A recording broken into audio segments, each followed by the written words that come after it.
Just gotta convince Randy to make you one. I don't know if he's gonna do it. I can do some sweet talking. I bet. Yeah, we can do it.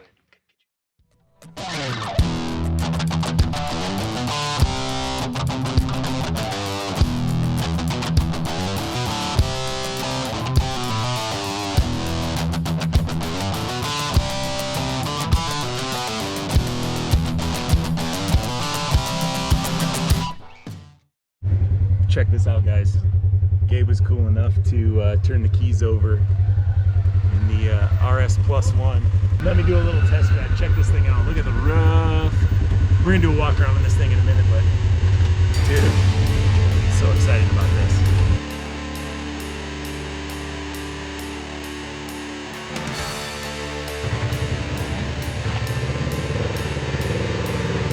Hey, where are you going in that thing?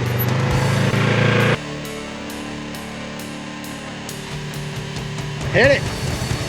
I'm nervous. No, you're not. I don't want to break it. You're fine. Look at this grin he's got. He's about to buy an RS1.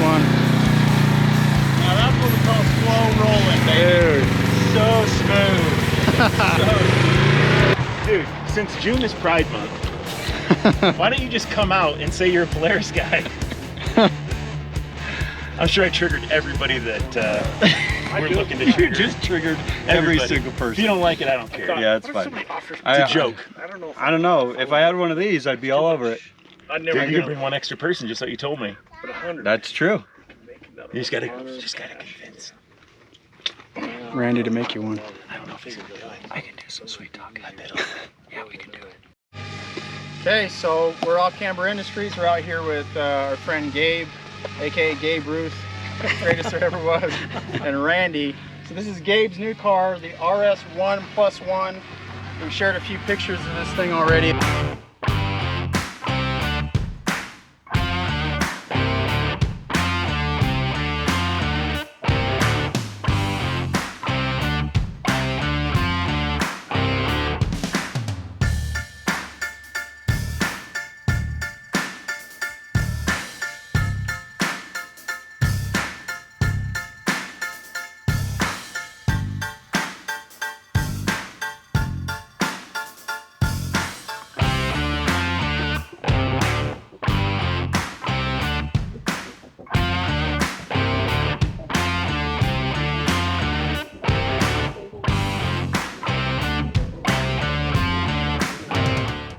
So again, this is Gabe's car. This is something he envisioned along with Randy, the one that actually built it, or most of it. So I'll let these guys tell you about it. So how'd you come up with this idea where you wanted a fighter jet? When we talked about the double seats, I mean, automatically both of us just thought, it's got to be like an old World War II jet or whatever, you know. So tell us the specs on it. What's the wheelbase? What's the width?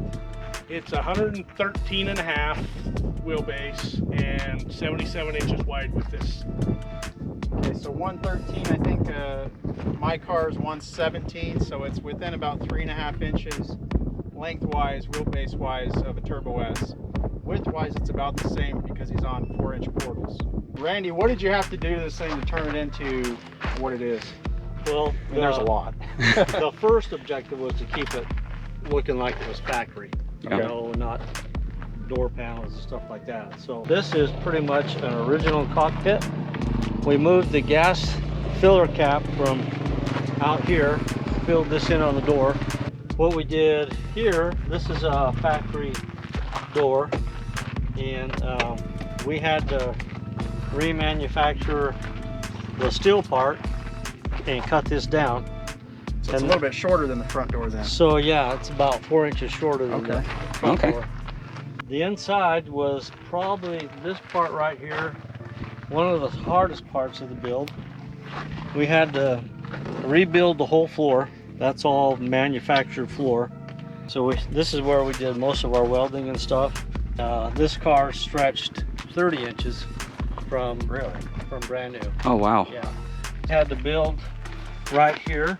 We had to build this whole bottom part right here. So that's all plastic? That's all new plastic? It's all plastic, yeah. And looks like you probably had to build the skid plate as well. we built a skid plate, and we re-engineered this little thing down here for clearance. So this is actually higher. Really? Yeah, these are pretty, they hang up a lot when you're out climbing around. So we redesigned that, and I'd say that's probably one of the biggest pet peeves on these things is that. And then, And then the cage as well, right? Where did you add on to that one at? so it's a factory cage, right. and we added on to the cage right here and right here. We bought another factory side panel. Yeah, that looks good. So she's got a USB plug right here that she can put her phone in. This guy's killed it. And she's got a cigarette lighter here for her heated blanket when it's colder.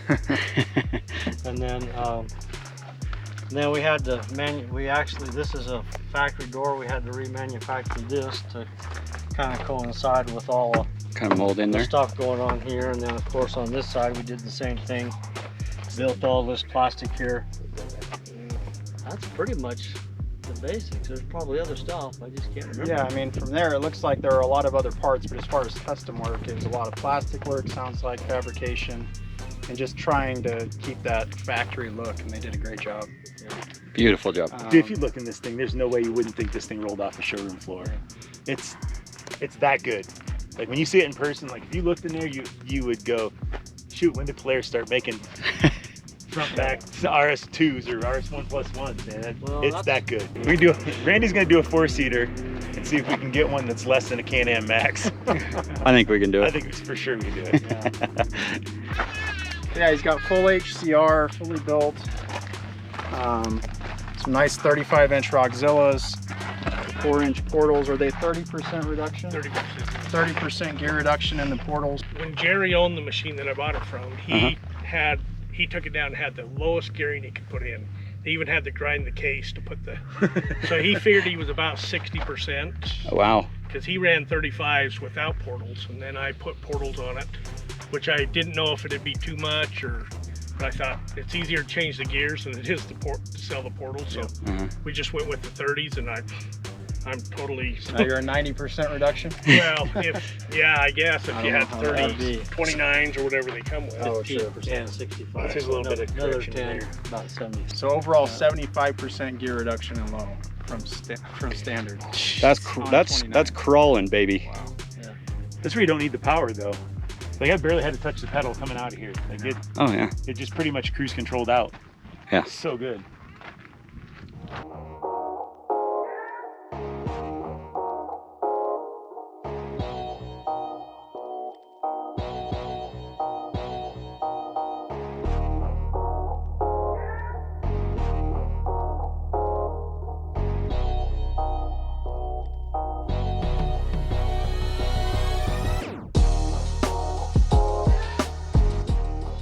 Yeah, so very, very cool.